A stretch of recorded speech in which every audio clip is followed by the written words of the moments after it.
এই শিব মন্দিরে এখনো নিয়মিত পুজো দিতে আসেন মহাভারতের অশ্বত্থামা। যুগ যুগ ধরে স্থানীয় মানুষ, মন্দিরের পুরোহিতরা বংশ পরম্পরায় এটা বিশ্বাস করে আসছেন যে আজও মহাভারতের যুগের অন্যতম পরাক্রমী যোদ্ধা অশ্বত্থামা এখানে নিয়মিত শিবের পুজো করতে আসেন। কোথায় এই মন্দির? জেনে নিন এর সঙ্গে জড়িয়ে থাকা একাধিক কাহিনী। দাপর যুগ বা মহাভারতের যুগে গুরু দ্রোণাচার্য অরণ্যের মধ্যে একটি শিবলিঙ্গ প্রতিষ্ঠা করেছিলেন।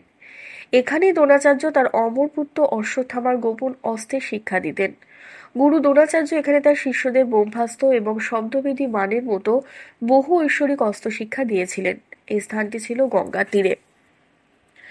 একটি প্রাচীন জনশ্রুতি অনুযায়ী দ্রৌপদীর 5 পুত্রকে হত্যা করার পর অশ্বত্থামা এই শিবলিঙ্গের সামনে এসেই আত্মগ্লানিতে চিৎকার করতেন।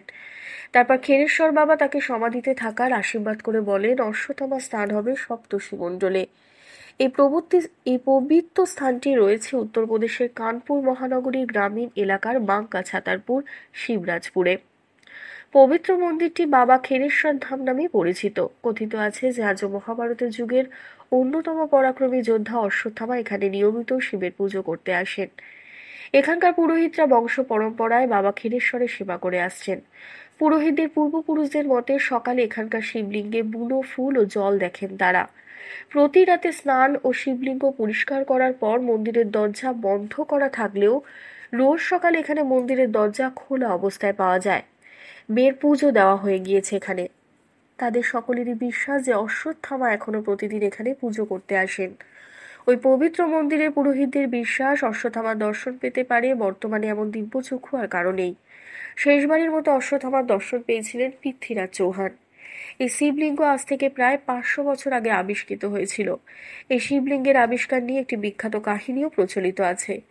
যাদব বংশের এক গোপালক ছিলেন যার একটি শ্যামা গাভী ছিল। এই গাভীটি এত উন্নত মানের ছিল যেটি সন্তানের জন্ম না দিয়েও দুধ দিতে পারত। ওই গোয়ালা রোজ সকালে গরুকে চড়াতে মাঠে ছেড়ে দিত এবং সন্ধ্যায় যখন সে ফিরে আসতো তখন তার বাট দুগ্ধহীন হয়ে পড়ত। নিয়মিত এই ঘটনা দেখে দুধ চুরির আশঙ্কায় ওই গোপালক তার শ্যামা গাভীটির পিছু নেওয়ার সিদ্ধান্ত নেয়। এরপর তিনি দেখতে পান যে তার গরুটি একটি ঝোপের কাছে যায় এবং সেখানে যেতেই তার বাট থেকে দুধের ধারা পড়ে চলেছে। বেশ কয়েকদিন বিষয়টি দূর থেকে দেখার পর ঝোপের পিছনে গিয়ে ওই গোপালক এই শিবলিঙ্গের সন্ধান পান। সেই সময় লক্ষ্ণৌর এক ধনী ব্যক্তি বিহারীলাল শেঠ দ্রোণাচার্য কর্তৃক প্রতিষ্ঠিত এই শিবলিঙ্গের একটি মন্দির নির্মাণের স্বপ্ন দেখেন। তাই তিনি গোপন অনুদানে এই মন্দিরটি তৈরি করেছিলেন, যদিও এর কোনো প্রমাণ নেই। স্থানীয়রা এই কাহিনীকেই যুগ যুগ ধরে বিশ্বাস করে আসছেন। যেহেতু ওই সময় দেশ জুড়ে মুঘলরা রাজত্ব করেছিল, তাই এই মন্দিরটিও মুঘল আমলের স্থাপত্যের আভাস মেলে। বেথুর রাজা নানারাও পেশরাও এখানে শিবের উপাসনা করতেন। পৃথ্বীরাজ চৌহান বহু বছর ধরে এই স্থানে শিবের পুজো করতেন। একদিন পৃথ্বীরাজ চৌহান বাবা ক্ষীরেশ্বরের অসীম কৃপায় অশ্বত্থামার দর্শন পান। পৃথ্বীরাজ চৌহান অশ্বত্থামার বিশাল রূপ এবং তেজ দেখে বুঝেছিলেন যে তিনি কোনো সাধারণ মানুষ নন। পৃথ্বীরাজ চৌহান তার ভক্তির জোরে বুঝেছিলেন যে তার বয়স কয়েক হাজার বছর।